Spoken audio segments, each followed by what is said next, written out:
캐런 베스 LA 시장이 시의회에 불체자 보호법 제정을 위한 조치를 촉구하는 성명을 발표했습니다. LA 통합교육부가 내년 1월부터 시행될 교내 휴대폰 사용 금지에 대한 세부 사항을 발표했습니다. 현대차가 내년 최신 전기차 모델을 부에나팍 소스몰에 전시하고 주민들에게 직접 시승 기회를 제공했습니다. 구글의 자율주행차인 웨이모가 이곳 LA에서 제한적으로 운영하던 서비스를 전면 개방하며 서비스를 대폭 확장한다고 밝혔습니다. 한인은행들이 실적 악화로 경비 절감을 위해 인력 채용을 동결하거나 줄이고 있습니다. 캘리포니아주 47지구 하원의원 선거에서 네이버민 주 상원의원이 승리했습니다. 45지구의 미셸 박스트 의원은 2위 후보에게 0.8%포인트 차 우위를 이어가고 있습니다. 연방 하원도 공화당이 다수당이 확정됐습니다. 아직 개표가 진행 중인 가운데 공화당은 절반인 218석을 넘어 222석까지 기대할 수 있는 상황입니다. 트럼프 대통령 당선인이 40대 팍스뉴스 앵커 피트 헤그세스를 국방장관에 파격적으로 지명하는 등 핵심 요직 인선에 속도를 내고 있습니다. 정부 효율부 수장에 낙점된 일론 머스크 테슬라 CEO는 400개가 넘는 연방기관은 99개면 충분하다며 대수술을 예고했습니다. 민주당의 텃밭으로 여겨지고 있는 캘리포니아주의 58개 카운티 가운데 절반 이상이 이번 11월 선거에서는 트럼프 후보를 선택한 것으로 집계됐습니다. 노동부는 10월 소비자 물가지수가 전년 동월 대비 2.6% 상승했다고 밝혔습니다. 전월과 비교해서는 0.2% 상승입니다.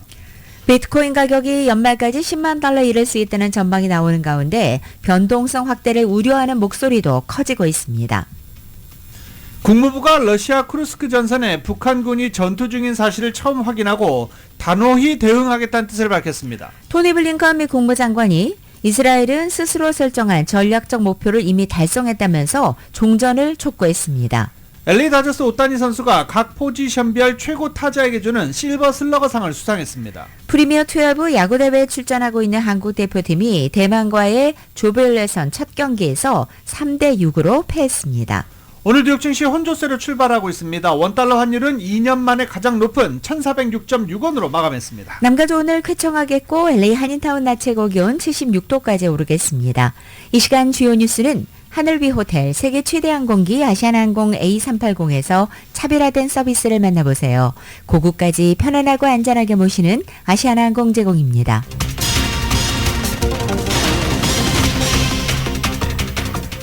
여러분 안녕하십니까? 김윤정입니다. 안녕하십니까? 유지승입니다. 2024년 11월 13일 수요일 라디오 서울 모닝 뉴스 2부입니다.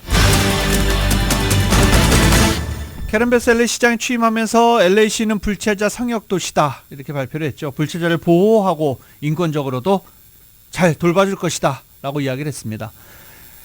불체자를 싫어하는 텍사스주에서 그래서 불법 이민자들을 버스에 실어서 LA시로 보냈습니다. 니네가 불체자 성역도시니까 불법 입국한 사람들을 너희들이 관리해라 라면서 텍사스에서 여러 대의 버스를 LA로 보낸 바 있습니다.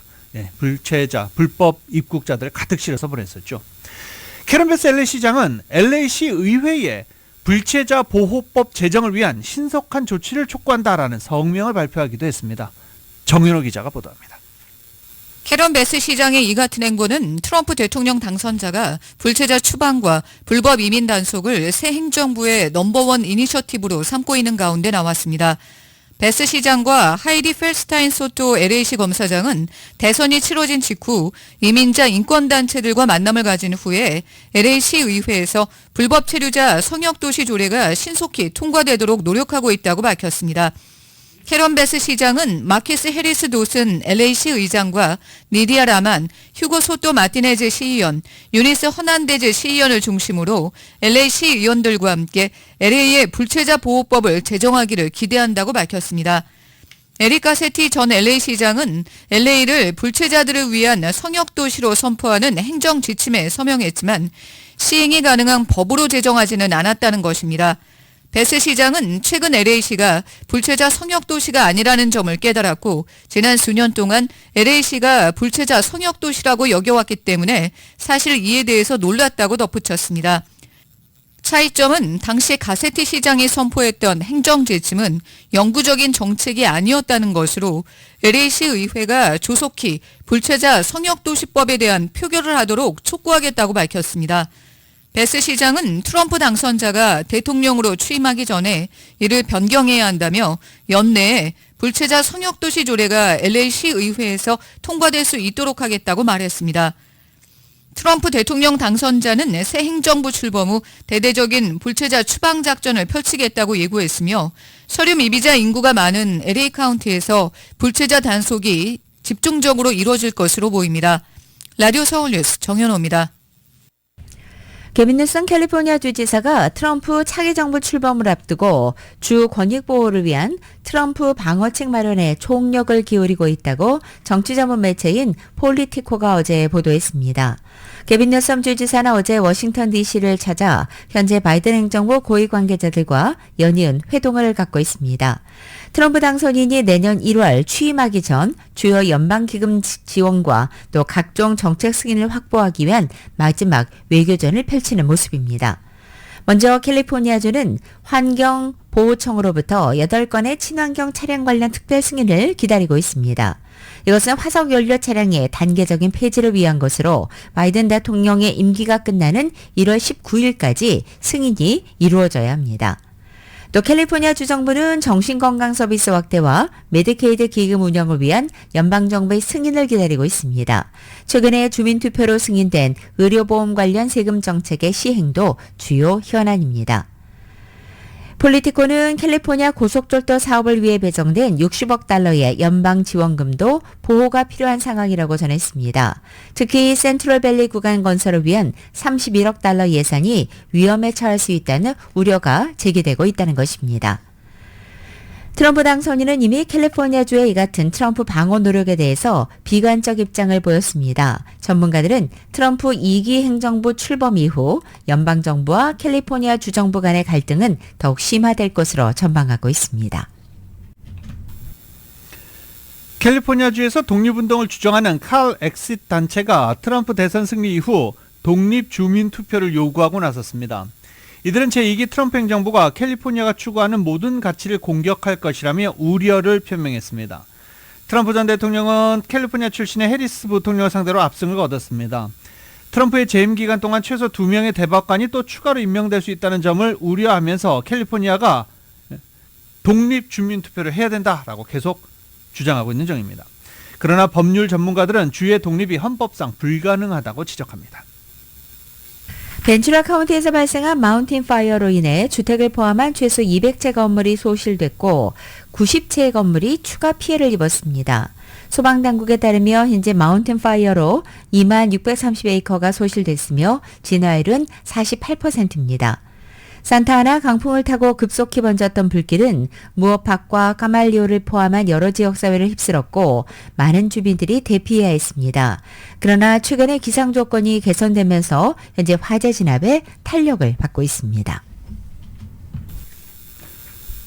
웨이모 타보셨습니까? 이 한인타운에도 이제 많이 보이죠? 운전자가 없는 차량, 차 위에 뭐가 뱅글뱅글 돌아가고 사이드미러에도 카메라가 잔뜩 있고 뒤에도 카메라가 잔뜩 달려 있습니다.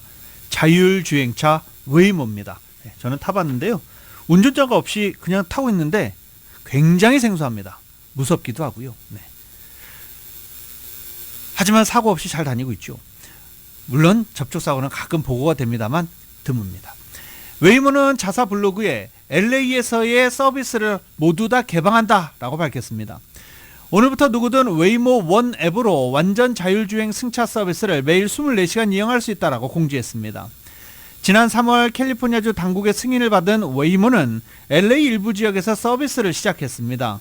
하지만 서비스 범위와 규모가 제한적이어서 신청자 중 일부만 이용할 수 있었고 저도 신청을 해놓고 굉장히 오래 기다렸다가 경험해 볼 수 있었습니다.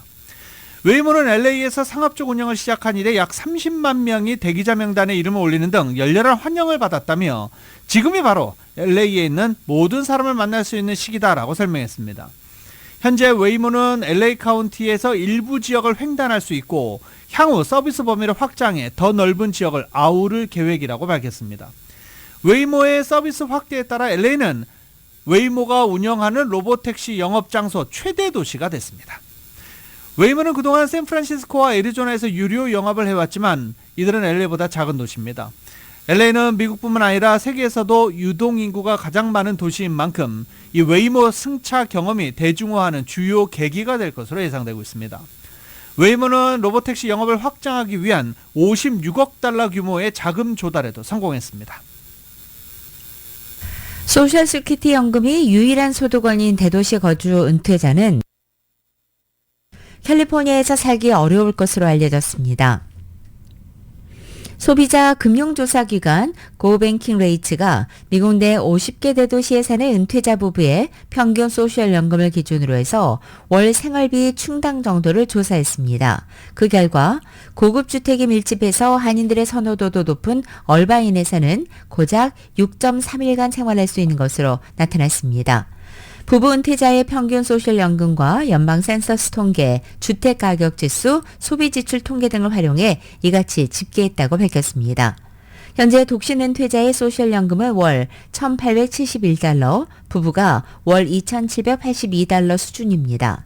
대부분의 대도시에서는 이 같은 소셜연금만으로는 최장 19일을 버티기가 힘들었습니다. 이번 조사에서는 얼바인을 비롯해 캘리포니아주 7개 도시가 소셜연금만으로는 생활이 어려운 10대 순위에 들었습니다. 1위를 차지한 얼바인의 경우 소셜연금 외에 월 9,794달러, 하루 322달러의 생활비가 더 필요한 것으로 나타났습니다. LA 통합교육부가 이제 내년부터 교내 휴대폰 사용 금지합니다. 세부 사항을 어제 발표했습니다. 이외 로컬 소식 보도국에서 전해드립니다. LA통합교육부가 내년 1월부터 시행될 교내 셀폰 사용 금지에 대한 세부 사항을 12일 발표했습니다. 세부 사항에 따르면 2024-2025학년도 2학기부터 학생들은 수업 시간 중 교내에서 셀폰을 사용할 수 없게 됩니다. 각 학교는 학생들이 가방에 셀폰을 보관하거나 셀폰 보관함, 파우치, 셀폰 홀더를 사용해 셀폰을 잠금 보관하도록 선택할 수 있습니다. 전화와 텍스트만 가능한 셀폰도 전원을 끄고 보관해야 합니다. 스마트워치나 스마트 안경과 같은 다른 스마트 기기도 수업 시간 중에는 금지됩니다. 단, 등하교 시간 전후로는 스마트폰 사용이 가능합니다. 현재 계획에 따르면 LAUSD는 내년 2월 18일에 관련 정책이 전면 시행되기 전까지 내년 2월 중순까지 학생과 교사들을 교육할 계획입니다. 셀폰 사용 금지법에는 예외 조항이 있습니다. 비상상황 시 학생들은 셀폰을 사용할 수 있습니다. 비상상황인지 여부는 교직원이 판단합니다. 학생이 위험이 감지된다는 이유로 셀폰 사용을 요청할 경우 학교는 셀폰 사용을 허용하기 전에 위험한 사용인지 결정을 내리게 되고 건강상의 필요가 있는 학생들은 셀폰 사용이 허용됩니다. 한미은행이 연말 시즌을 맞아 데비카드를 사용하는 고객들을 위해 유추즈 리워드 포인트를 2배로 늘리는 더블 포인트 이벤트를 진행하고 있습니다. 이에 따라 한미의 개인 체킹 계좌를 가진 고객은 11월 1일부터 12월 31일까지 퍼스널 데비카드로 결제한 금액에 대해 1달러당 1포인트씩 적립받게 됩니다. 이벤트 기간이 끝난 뒤에는 2달러당 1포인트 적립으로 돌아갑니다. 유추즈 리워드 포인트는 다양한 종류의 상품권으로 교환하거나 캐시백으로 받을 수 있습니다. 이 프로그램 혜택을 이용하기 위해선 가입과 데비카드 정보 등록이 필요합니다. 라디오 서울 보도국 뉴스룸입니다. LA 한인타운 지역에 심각하게 부족한 공원 및 여가시설이 확충될지 주목됩니다. 최근에 발의됐던 관련 조례안들이 시의회에서 통과됐기 때문입니다. 먼저 서울국제공원 확장안은 LA시설 공학부가 레크레이션 및 공원국의 지원을 받아서 인접도로 폐쇄 등을 통해 서울국제공원을 확장하는 재개발에 대한 타당성 조사와 종합계획 수립을 위한 제안 요청서를 마련해 시의회에 보고한다는 내용을 골자로 합니다. 지난 9월 13일 관할 시의원인 헤더 헛 10지구 시의원이 발의했고 존니 12지구 시의원이 공식 지지자로 그 이름을 올렸습니다. 여기에는 공원을 확장하면서 새로운 체육관과 함께 인접부지 일부에 저소득 주거시설도 함께 건설한다는 내용도 담겨 있습니다. 또 새 공원시설 개발 부지 모색과 콘비 기금 보호안은 허트 시의원이 10월 1일 발의했습니다. 시의장인 마키스 해리스 도슨 18지구 시의원이 공식 지지자로 이름을 올린 이 안은 시공원국과 총무국에 한인타운에서 문화 및 레크레이션 센터가 포함된 새로운 공원을 만들기 위해 부지 구매 방안을 검토할 것을 지시하고 있습니다. 이를 위해서 10년간 LA경찰국 올림픽경찰서 관할 지역의 지리적 경계 내에서 발생하는 모든 콘비 기금을 이 경계 내의 공원시설 마련에만 쓰일 수 있도록 제한하는 내용이 담겨 있습니다. 콘비는 부동산 개발자들이 부동산을 개발할 때 지역 환경 개선을 위해 세금처럼 의무적으로 내서 조성되는 기금입니다. 이 기금은 공원 및 여가시설 개발을 위해 쓰여집니다. 한인타운은 부동산 개발이 많이 이루어지는 지역이고 따라서 조성되는 콘비 규모도 상당하지만 대부분 한인타운에 쓰이지 않은 채 타 지역으로 유출된다는 지적이 제기돼 왔습니다.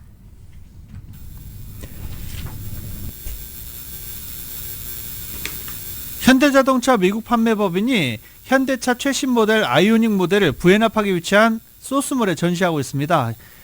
이은 기자가 다녀왔습니다. 10일 부에나팍 소스몰에서는 현대자동차가 기자회견을 열고 아시안 커뮤니티 소비자들을 대상으로 현대자동차의 다양한 최신 전기차 라인업을 직접 보고 시승하고 멀티포인트 인스펙션을 무상으로 제공하는 행사를 개최했습니다. 현대자동차는 가주는 전기 차량에 대한 관심도가 다른 지역들에 비해서 높은 편인데다 아시안 소비자 밀집 지역인 부에나팍 소스몰은 아시안 소비자들을 끌어들이기에 매우 적합한 장소라고 전시회를 개최한 배경을 설명했습니다. 소스몰에는 현대자동차의 전기차 브랜드 아이오닉의 최신 모델인 2025년형 아이오닉 5N과 아이오닉 6가 전시됩니다. 특히 아이오닉 5N은 지난 6월 열린 파이스크 피크 힐클라임 대회에 출전해 양산형 전기차 최고 기록을 달성한 모델로 이번 행사에서는 출전 대회에 데칼이 부착된 차량이 전시됩니다. 전시 부스에서는 매일 오후 4시부터 8시까지 프로덕트 스페셜리스트가 차량에 대한 상세한 설명을 제공하며 설문조사에 참여한 고객에게는 소정의 선물을 증정합니다. 에릭 토마스 다문화 마케팅 디렉터는 이번 행사는 아시안 커뮤니티 주민들이 많이 있는 소스몰이 현대자동차를 알리기에 적합한 장소라고 밝혔습니다. 유동인구가 높은 OC 소스몰에서 한인을 비롯한 아시안 커뮤니티 주민들과 직접 소통하는 과정을 통해 전시된 현대자동차를 알리는 동시에 많은 고객들을 확보하는 데 심혈을 기울일 예정이라고 밝혔습니다. It's just the right time. As I mentioned earlier, Asian community has adopted EVs better than any other group of people. And 스티븐 초 제품 플래닝 어시스턴트 매니저는 이번에 전시되는 아이오닉 6 모델은 다양한 옵션들을 비롯해 소비자들에게 선택의 즐거움을 제공할 것이라고 말했습니다. 특히 아이오닉 6의 경우 많은 한인들을 비롯한 아시안 소비자들에게 차문 손잡이, 실루엣 등 차를 꾸밀 수 있는 다양한 옵션들을 제공하기 때문에 더욱 재미를 느낄 수 있다는 것입니다. I think one of the biggest things is the styling. Obviously, there's an extremely unique approach to the way that the entire vehicle was styled. 오는 16일과 17일 주말 동안에는 고객이 직접 현대 전기차를 시승할 수 있는 기회도 마련됩니다. 현장에서 간단한 등록 절차를 거친 후 아이오닉 5, 아이오닉 6, 코나 EV 중 원하는 모델을 선택해서 시승할 수 있으며 만 21세 이상의 운전면허 소지자라면 누구나 참여 가능합니다. 조나스리 제품 플래닝 어시스턴트 매니저는 코나 EV의 경우 운전자들에게 저렴한 가격에 더 발전된 기술 그리고 더 안락한 공간을 제공하기 때문에 행사를 통해 소개를 원했기 때문에 이번에 포함하게 되었다고 합니다. 특히 코나 EV는 소비자들이 운전을 통해 느낄 수 있는 경험들을 비롯해 안전까지 책임질 수 있는 믿음직한 모델이라고 강조했습니다. without, having to pay like too high of a price. So Hyundai's really committed to all of our buyers, and we always have been. And I think the big thing about the second 시승 참가자에게는 $20 상품권이 증정됩니다. 에너지 기업인 쉘과 협력해 제공되는 무상 멀티포인트 차량 점검 서비스는 고객 차량의 주요 부품과 기능을 점검해 사고를 예방하고 안전한 운행을 지원하는데 해당 서비스에서는 와이퍼 블레이드, 실내 공기 필터, 엔진 공기 필터, 배터리 충전 테스트, 윈드실드 세척액, 타이어 등 차량의 주요 구성 요소들을 점검합니다. OC 소스몰 1층 주차장에서 선착순으로 운영됩니다. 아이오닉 전기차 전시는 오는 24일까지 이어지며 전기차 시승회와 무상 멀티포인트 차량 점검 서비스 행사는 11월 16일과 17일 주말 동안 진행됩니다. 라디오설 뉴스 이은입니다.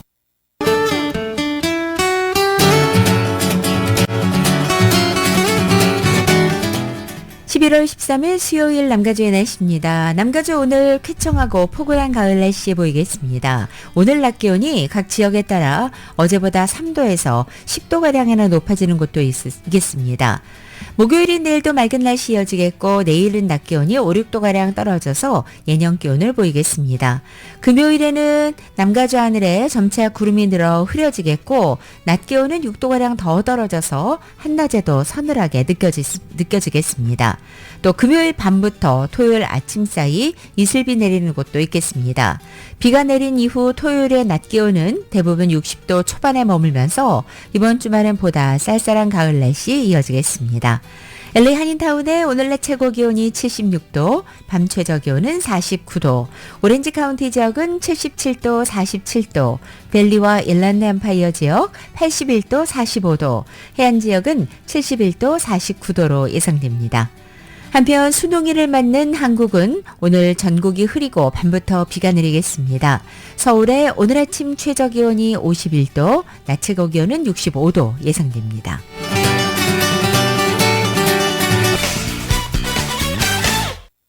트럼프 당선인이 40대 팍스뉴스 앵커 피트 헤그세스를 국방장관에 파격 지명하는 등 핵심 요직 인선에 속도를 내고 있습니다. 트럼프 당선인은 2기 행정부 초대 국방장관에 이 팍스 앤 프렌즈 주말 공동 진행자인 헤그세스를 낙점하고 강인하고 똑똑하며 미국 우선주의의 진정한 신봉자다라고 치켜세웠습니다. 군 통수권자인 대통령 바로 아래서 미군 최강 미군을 지휘할 총책임자 국방장관에 40대 영광급 예비군 장교가 발탁된 것은 파격입니다. 헤그세스는 이라크와 아프가니스탄에서 복무한 육군 소령 출신입니다. 2014년부터 팍스뉴스에 몸담았고 팍스뉴스에 종종 출연하던 트럼프 당선인과 그때부터 인연을 맺은 것으로 전해졌습니다. 미국의 대내외 전략을 위한 정보 수집을 총괄할 CIA 국장에는 래클리프 전 DNI 국장이 지명됐습니다. 래클리프는 1기 트럼프 행정부 당시 연방 하원 의원으로 조 바이든 대통령의 아들 헌터 바이든에 대한 수사를 추진하면서 트럼프 당선인의 옹호자를 자처한 인물입니다. 트럼프 당선인은 2019년 래클리프를 미국의 정보기관을 총괄하는 DNI 국장에 지명했다가 경험 부족의 논란이 일자 철회했지만 그 이듬해에는 이 논란에도 불구하고 DNI 국장 지명을 강행한 바 있습니다. 국가안보보좌관, 국방장관, CIA 국장까지 주요 외교안보 포스트를 거의 완성해가는 단계입니다. 외교사령탑인 국무장관에는 마르코 루비오 상원의원이 발탁될 것이라는 보도가 나왔지만 아직은 공식 지명 발표는 나오지 않았습니다. 제2기 트럼프 행정부에서 신설될 정부 효율부 소장에는 예상대로 머스크가 내정됐습니다. 인도계 출신 기업가이자 공화당 대선 경선 후보였던 비맥 라마스와미 역시 머스크와 함께 정부 효율부의 수장으로 지명됐습니다.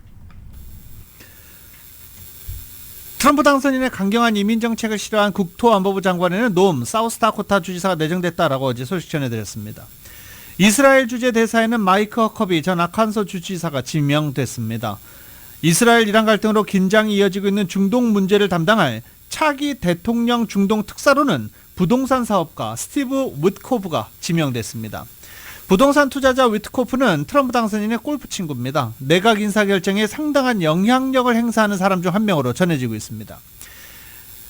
트럼프 당선인은 법률 고문으로는 워싱턴의 유명한 정치 변호사 트럼프 1기 행정부에서 백악관 내각비서를 지냈던 윌리엄 맥킨리를 내정했습니다. 맥킨리는 트럼프 당선인과 1기 행정부에서 내각비서로 인연을 쌓았으며 이번 대선에서는 공화당 전국위원회 법률 고문으로도 활동을 했었습니다.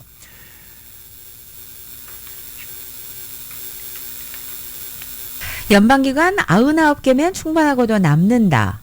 일론 머스크 테슬라 CEO가 어제 자신을 정부 효율부 수장으로 낙점한다는 트럼프 대통령 당선인의 발표 직후에 자신의 X를 통해 이 같은 게시물을 올린 것입니다.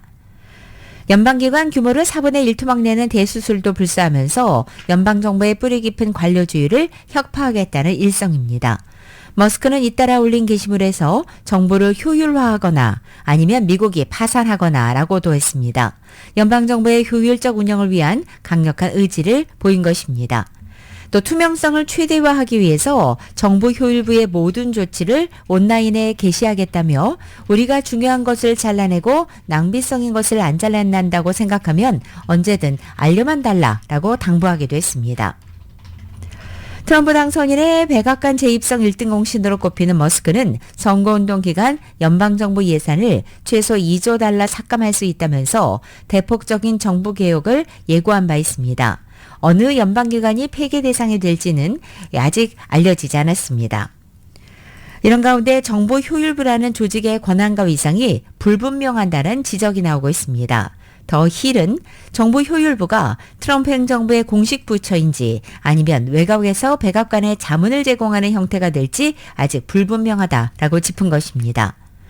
트럼프 당선인도 머스크 지명 발표에서 정부 효율부는 정부 외부에서 조언과 지침을 제공할 것이라고 밝혀서 공식 부처가 아니라 일종의 자문기구나 위원회로 운영될 수 있음을 시사한 바 있습니다. 트럼프 대통령 당선인은 백악관 정책 담당 부비서실장으로 불법 이민 강경파 스티브 밀러 전 백악관 선임 보좌관을 내정했습니다. 트럼프 당선인은 성명에서 밀러가 백악관 정책 담당 부비서실장 겸 국토안보 보좌관으로 백악관에 복귀한다고 소개했습니다. 밀러 내정자는 불법 이민자 대규모 추방 작전을 설계한 인물로 내년 1월 트럼프 2기 행정부가 출범하면 남부 국경 폐쇄와 불법 체류자 대규모 추방을 주도할 것으로 보입니다. 지금 불법 체류자 대규모 추방을 주도할 것이다 라고 예상되는 사람들이 굉장히 많죠. 여기에 공약을 내걸었던 것을 지키기 위해서 지금 여기에 모든 것을 집중하고 있는 그런 모양새입니다. 트럼프 당선인은 또 선대본부 선임 보좌관을 지냈던 댄 스카비노와 제임스 블레어 전 공화당 전국위원회 정무국장, 친트럼프 정치자금 모금단체 수장을 지냈던 테일러 부도위치 등 3명을 백악관 부비서실장으로 내정했습니다. 이들 중 블레어는 백악관에서 입법과 정무, 공공업무 등을, 부도위치는 공보와 인사를 각각 담당할 예정입니다. 트럼프 당선인은 이들 4명이 대선 승리를 이끈 최고의 참모들이었다고 평가하고 그들은 각자의 새로운 역할에서 미국을 다시 위대하게 만들기 위해 계속 노력할 것이라고 밝혔습니다. 지금 현재 트럼프 당선인은 백악관을 방문하고 있습니다. 트럼프 대통령 당선인이 내년 1월 20일 출범할 2기 행정부의 현직 연방 하원의원을 잇따라 발탁하면서 하원의 공화당 지도부가 당혹스러워하고 있습니다. 지난 5일 대선과 함께 치러진 하원의원 선거 개표가 아직 마무리되지는 않았지만 현재의 상황을 볼 때 내년 1월 3일 개원하는 제119대 하원도 역시 공화당과 민주당 간의 박빙의 의석차가 예상되고 있습니다. 이 같은 상황에서 트럼프 당선인은 지난 11일 앨리스 스타파닉 하원의원을 유엔주재 대사로 공식 제명했고 어제는 마이크 왈츠 하원의원을 백악관 국가안보보좌관으로 기용하겠다라고 밝혔습니다. 스타파닉 의원과 왈츠 의원은 지난 5일 치러진 하원 선거에서 넉넉한 표차로 당선을 확정한 상태입니다.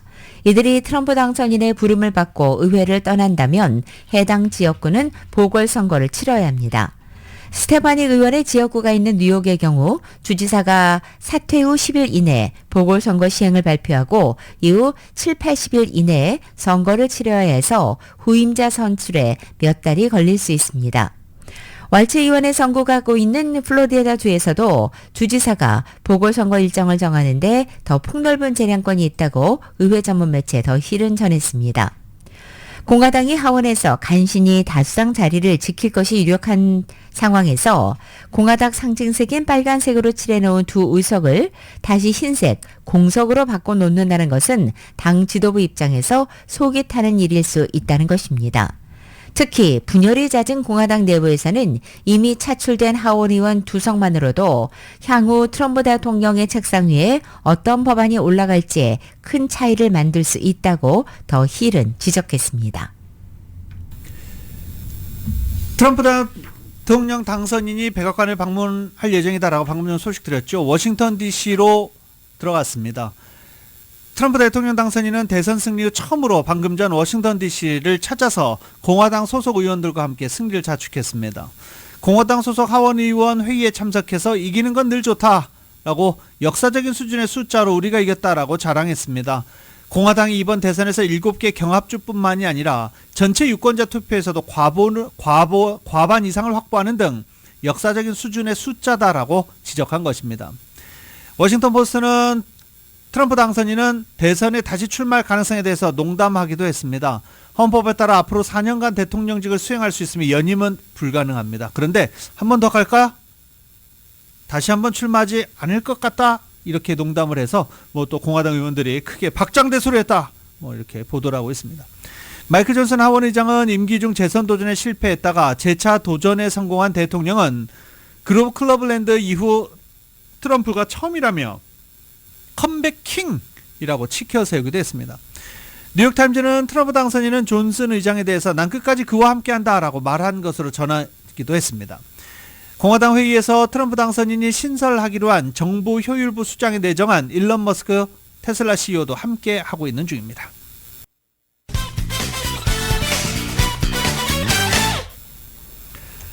소비자 물가 상승률이 10월 들어 둔화세를 멈춘 것으로 나타났습니다. 노동부는 10월 소비자 물가지수가 전년 동월 대비 2.6% 상승했다고 밝혔습니다. 이는 9월과 비교해 0.2%포인트 상승한 수치입니다. 소비자 물가가 연간 상승률 기준으로 둔화세를 멈추고 반등한 것은 지난 3월 이후 7개월 만입니다. 물가지수의 최근 변화 흐름을 반영하는 전월 대비 상승률은 0.22%로 지난 7월 이후 4개월째 같은 수준입니다. 변동성이 큰 에너지 식품을 제외한 근원 소비자 물가 지수는 전년 동월 대비 3.3%로 9월 상승률과 같았습니다. 트럼프 전 대통령의 대선 승리로 미국에서 인플레이션 우려가 다시 부상한 가운데 시장에서 다시 물가 동향의 촉각을 곤두세우고 있습니다. 경제학자들은 트럼프 당선인이 핵심 공약으로 내걸어온 관세 정책, 감세 정책, 이민자 정책이 인플레이션을 유발할 것이라고 경고하고 있습니다.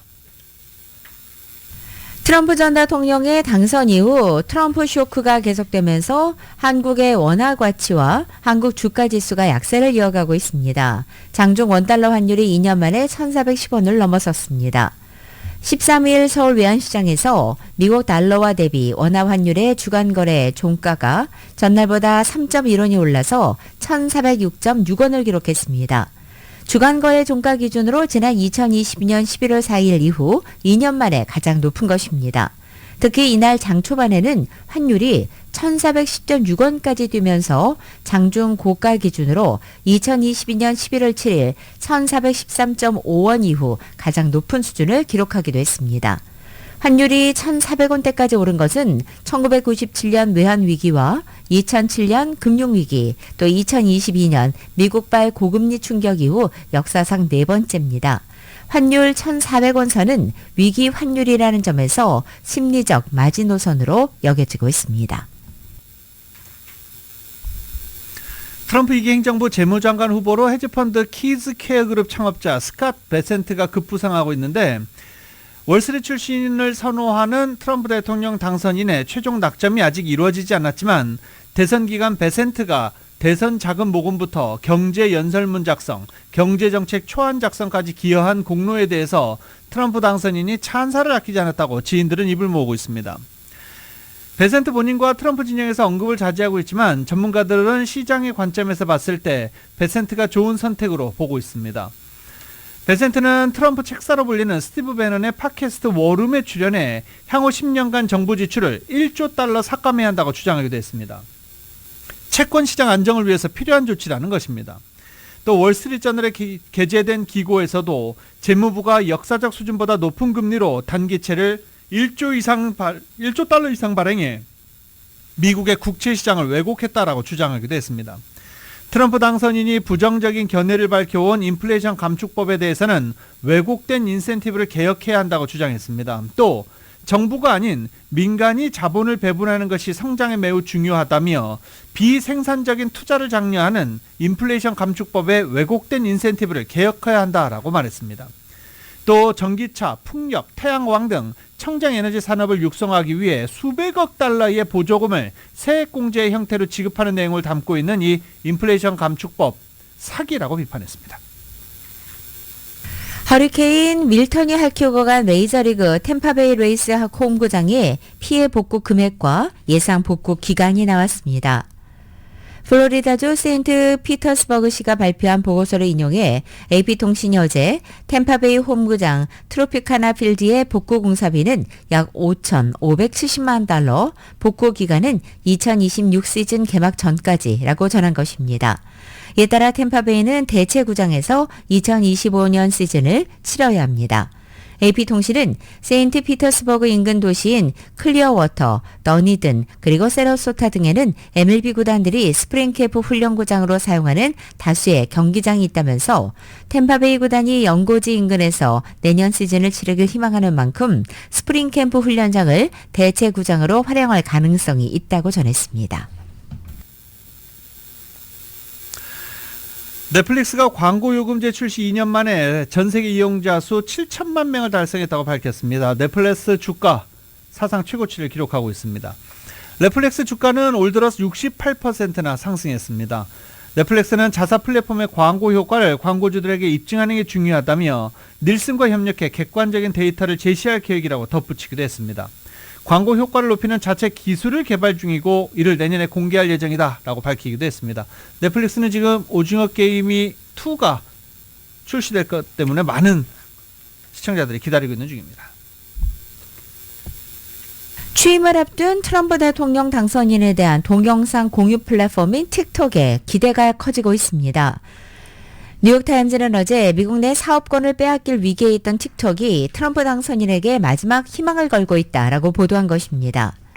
중국 기업 바이트댄스를 모기업으로 두고 있는 틱톡은 트럼프 당선인의 취임식 전날인 내년 1월 19일까지 미국 사업권을 매각해야 합니다. 만약 기한 내에 사업권 매각이 이루어지지 않는다면 틱톡의 미국 내 서비스가 금지됩니다. 이것은 지난 4월에 제정된 틱톡 강제 매각법에 따른 조치입니다. 그러나 선거 과정에서 의외의 상황이 발생했습니다. 지난 2020년 대통령 재직 당시 틱톡에 대해서 사업체 매각에 대한 행정명령을 내리며 틱톡 퇴출 여론에 불을 붙인 트럼프 당선인이 기존 입장을 뒤집었기 때문입니다.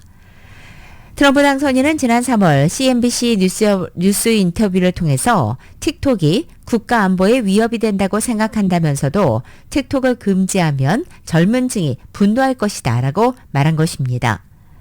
또한 틱톡 금지가 현실화될 경우 최대 수혜기업으로 꼽히는 페이스북을 국민의 적이라고 규정하면서 틱톡이 사라지면 페이스북이 더 커질 수 있다는 점을 용납할 수 없다고도 언급했습니다.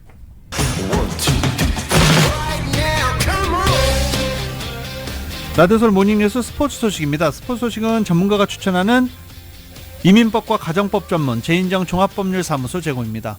자, 일단 메이저리그 소식, NBA 소식 다 젖혀놓고 프리미어 12 먼저 소식 전해드리겠습니다. 프리미어 12는 소프트볼 연맹이 하는 거예요. 야, WBC랑 프리미어 12는 뭐가 달라? 라고 하시는 분들도 계신데요. 월드 베이스볼 클래식은 메이저리그 사무국이 주최하는 겁니다. 그리고 프리미어 12는 세계 야구 소프트볼 연맹이 하는 겁니다. 그래서 이 프리미어 12는 전 세계에서 야구 랭킹 12위까지 팀들이 출전해서 조별리그를 거쳐서 이렇게 우승팀을 가르는 그런 내용입니다. 전체 상금 부분에서는 아무래도 메이저리그를 따라갈 수가 없죠. 그래도 우승 상금은 똑같습니다. 100만 달러. 한국이 1차전 대만과 조별 예선 첫 경기를 가졌는데 말루 홈런을 두들겨 맞는 등 선발 투수 고영표 선수의 난조 속에 3대6으로 패했습니다. 국제대회 나간 야구대표팀 언젠가부터 성적 굉장히 좋지 않습니다. 하지만 이제 조별 예선이고 첫 경기 치르기 때문에 남은 경기 모두 이길 수 있다. 이런 자신감을 일단 대표팀 선수들은 내보내고 있습니다. 다음 경기는 쿠바입니다. 2024년 11월 13일 수요일에 전해드린 라디오솔 모닝뉴스 마치겠습니다. 지금까지 진행의 유지승, 김윤정이었습니다. 잠시 후 9시에는 강혜신의 오늘의 미국이 방송됩니다. 함께해 주신 여러분 고맙습니다.